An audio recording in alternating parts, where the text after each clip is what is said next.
भूर्भुवः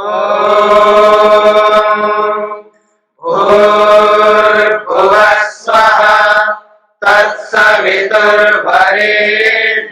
भर्गो देवस्य धीमहि धियो यो नः प्रचोदयात्।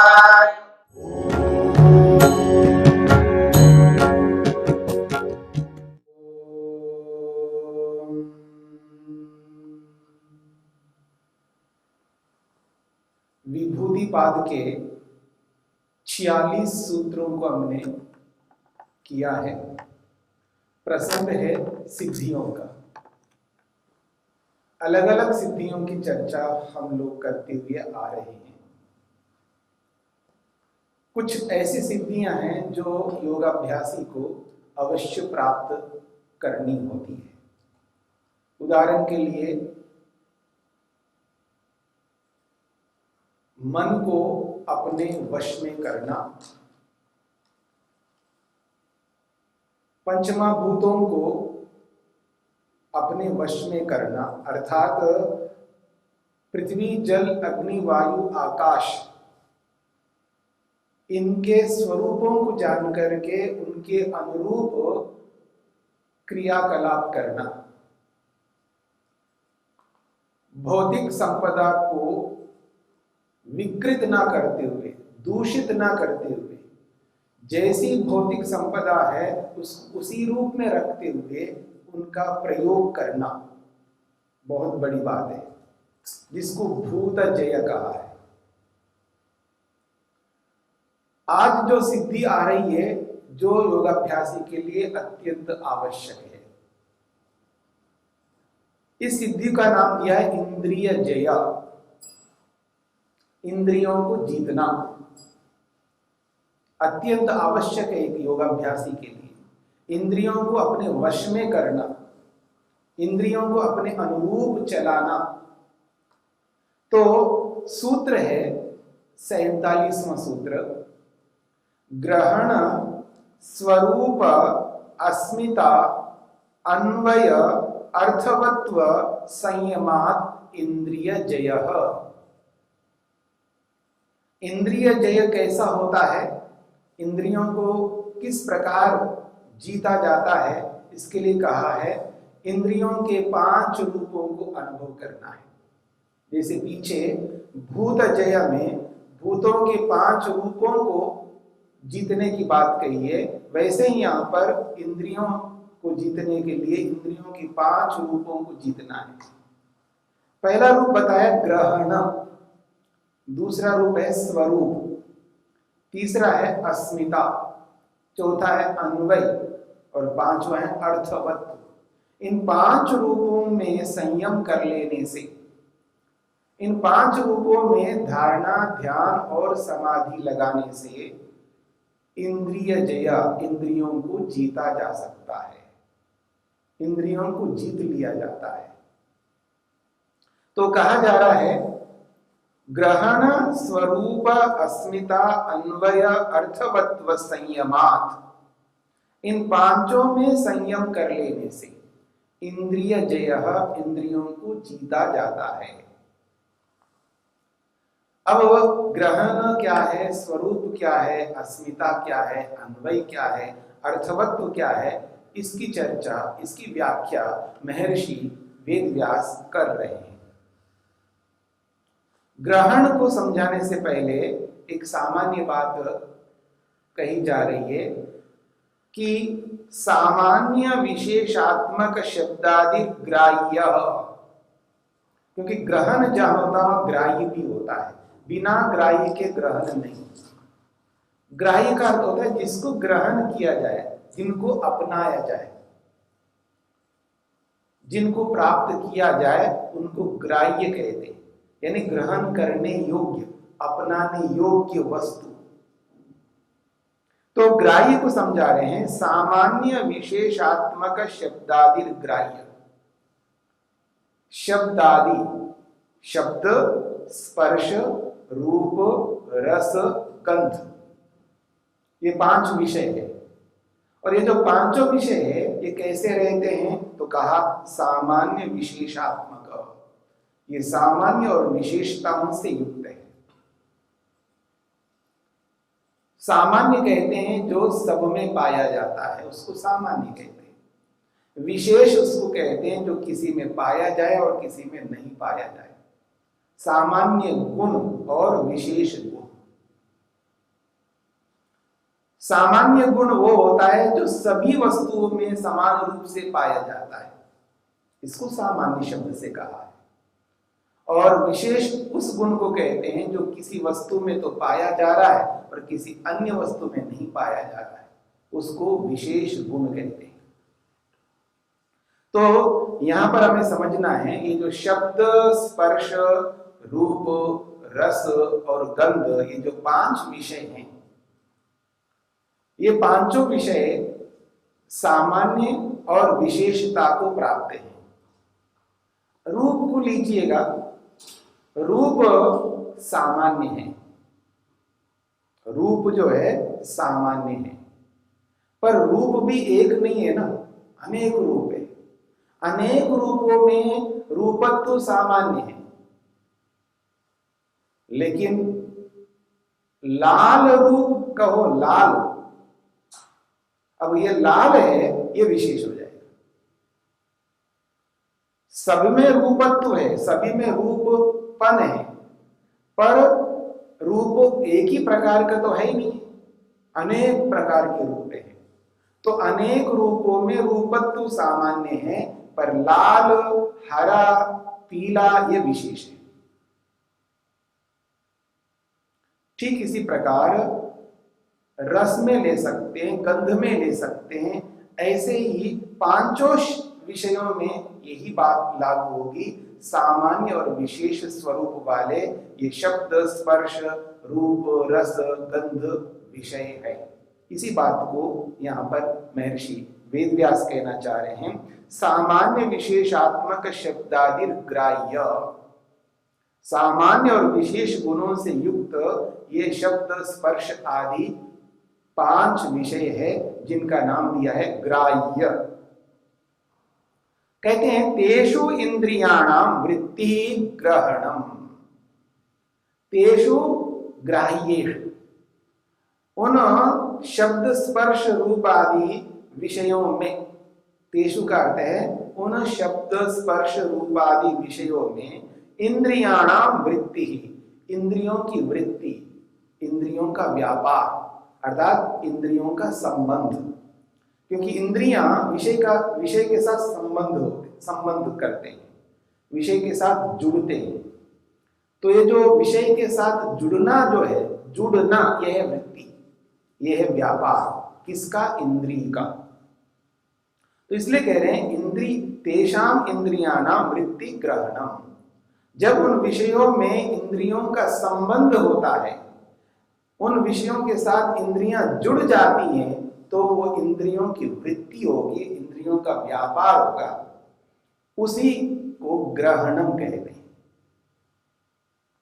ये जो ग्रहण है ना, ये उसी को कहते हैं जब वो विषय के साथ जुड़ जाती है इंद्रिय।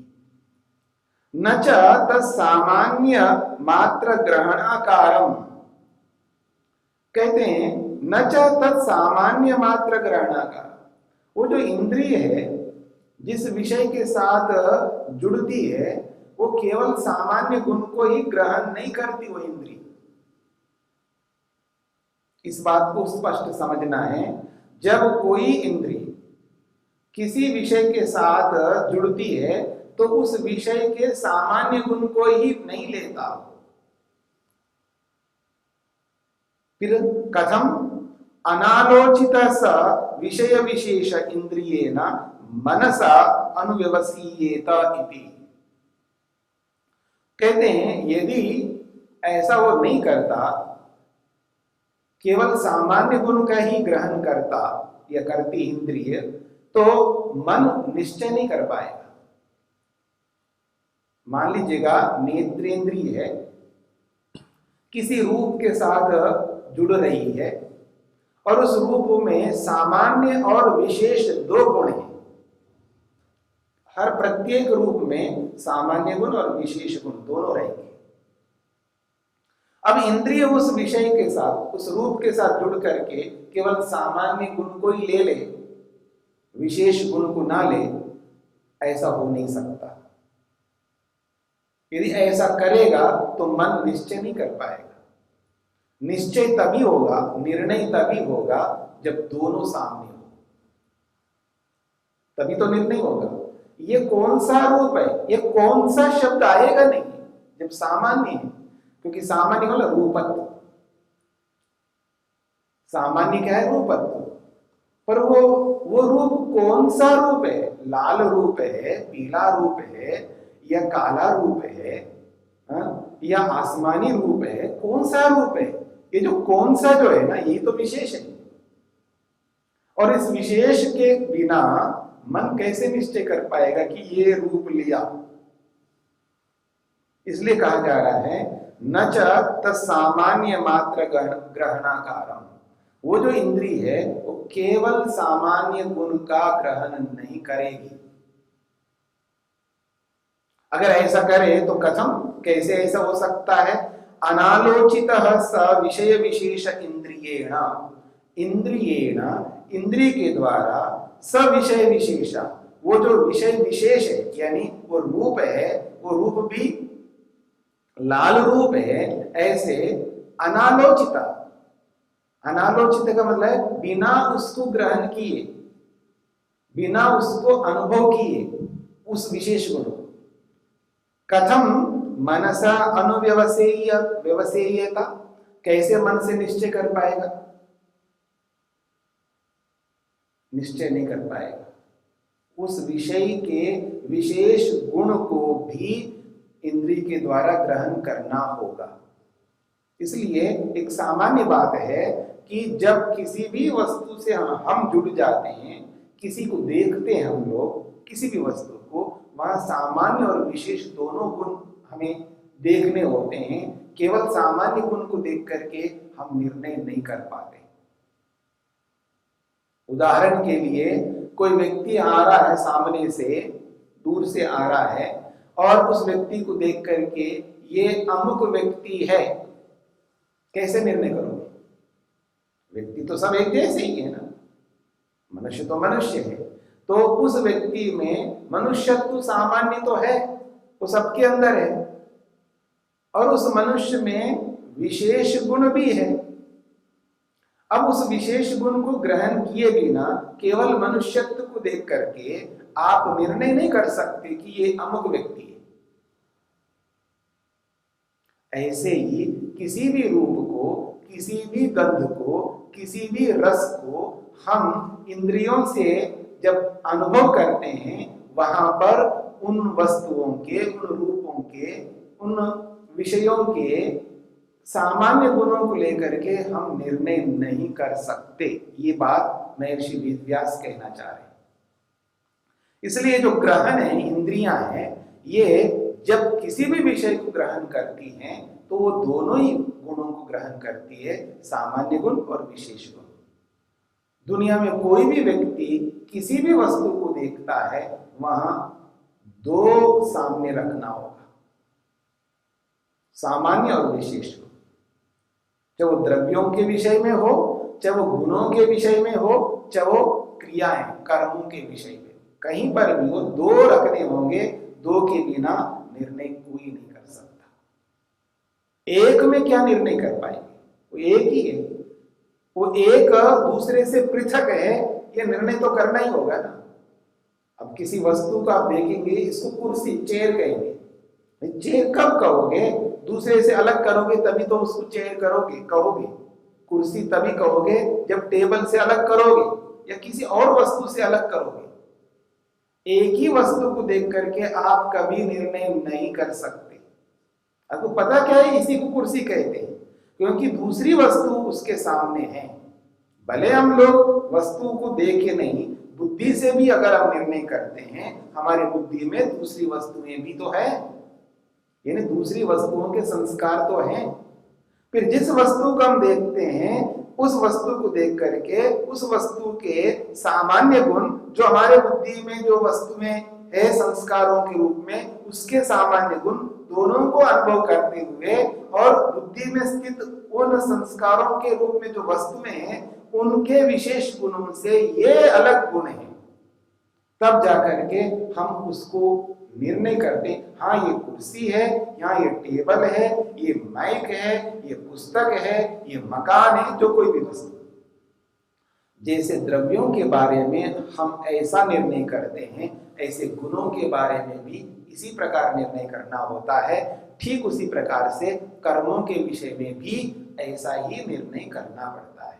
यही बात यहाँ पर महर्षि वेदव्यास कहना चाह रहे हैं। तो कह रहे हैं ये ग्रहण के बारे में समझा करके अगला स्वरूप को समझाने का प्रयत्न कर रहे हैं। स्वरूपम पुनः प्रकाशात्मनो बुद्धि सत्वस्य सामान्य विशेषयोः अयुत सिद्ध अवयव भेदानुगतः समूहो द्रव्यम इंद्रियम। तो यहां पर कहा जा रहा है स्वरूप क्या है, तो यहां इंद्रिय के स्वरूप को बताया जा रहा है। ग्रहण में वृत्ति के स्वरूप को बताया। वृत्ति कहते हैं ज्ञान, क्योंकि इंद्रियों से विषयों का ज्ञान होता है, वो है ग्रहण, वो है ज्ञान जो इंद्रिय से होने वाला। अब स्वरूप शब्द से इंद्रिय रूपी द्रव्य को, वस्तु को, ये जो हमारी पांचों ज्ञानेंद्रियां हैं ये द्रव्य रूप में, वस्तु रूप में, ये अलग बात है, हमें दिखाई नहीं दे रही। ये जो इंद्रियां हैं हमें दिखाई नहीं दे रही, और जो दिखाई दे रहे हैं वो गोलक है, जिनके थ्रू, जिनके माध्यम से इंद्रियां कार्य कर रही है। जैसे कोई व्यक्ति चश्मा लगाता है तो इस आंख के बिना वो चश्मा क्या करेगा। इसलिए ये आंख इतना सक्षम नहीं है, सामर्थ्य उसमें इतना नहीं है, इतना एबल नहीं है कि सामने वाली वस्तु को बिना चश्मे से देखा जाए, इसलिए वो चश्मे का सहारा लेता है। ठीक इसी प्रकार जिसको हम नेत्रेंद्रिय कहते हैं वो इस गोलक का सहारा लेकर के इसके माध्यम से देखने का प्रयत्न करता है। तो जब वृत्ति बनती है, जब ज्ञान बनता है, विषय का इंद्रिय के साथ संपर्क होने पर, संबंध होने पर जो जानकारी होती है वो ग्रहण है। अब स्वरूप शब्द से महर्षि वेदव्यास इंद्रियों की चर्चा कर रहे हैं, और इंद्रियां द्रव्य रूप है, वस्तु रूप है। देखिए वस्तुएं दो प्रकार की होती है। एक तो विजिबल है, देख सकते हम आंखों से, प्रत्यक्ष अनुभव करते हैं आंखों से, और कुछ ऐसी वस्तुएं जो आंखों से दिखती नहीं, जैसे वायु है, हवा लगता है हमको, लगती है, स्पर्श से हमको अनुभूति होती है, वो आंखों से दिखती नहीं है क्योंकि उसमें रूप नहीं है। तो इसी प्रकार से ये जो ज्ञानेंद्रियां हैं ये भी द्रव्य है, जैसे वायु द्रव्य है, वस्तु है, ऐसे ही इंद्रियां भी वस्तुएं हैं पर दिखती नहीं है क्योंकि उसमें वो रूप नहीं है जो आंखों से देख सके, इसलिए विजिबिलिटी नहीं है उसमें। इसलिए ऐसे द्रव्यों के विषय में यहां पर बताया जा रहा है कि वो इंद्रिय जो है वो कैसा है, स्वरूपम पुनः प्रकाशात्मनो बुद्धि सत्वस्य सामान्य विशेषयो। प्रकाशात्मक जो बुद्धि सत्व है, यानी मन को यहां पर प्रकाशात्मक बुद्धि सत्व शब्द से कहा है।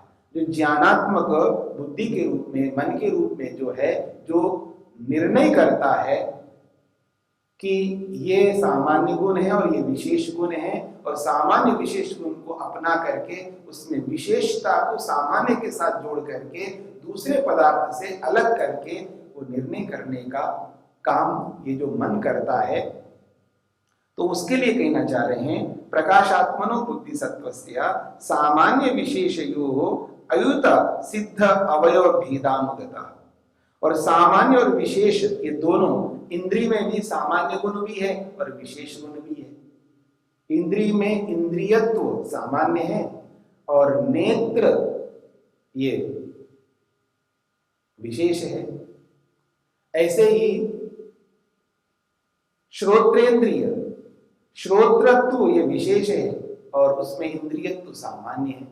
ऐसे सबके साथ आप लगा सकते हैं। तो सामान्य विशेषयो, सामान्य और विशेष गुणों से युक्त और ये ऐसे कैसे हैं तो कहते हैं अयुत सिद्ध अवयव भेदानुगता, जिसके अवयव अलग नहीं किए जा सकते।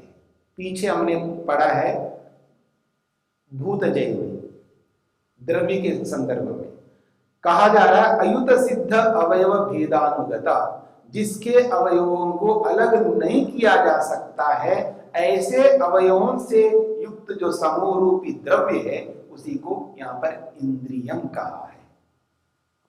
तो ये स्वरूप को बताया है, स्वरूप शब्द से इंद्रिय का ग्रहण किया है यहाँ पर। तो दो बातें हमने समझने का प्रयत्न किया है, इस इंद्रिय जय में ग्रहण क्या होता है और स्वरूप क्या होता है।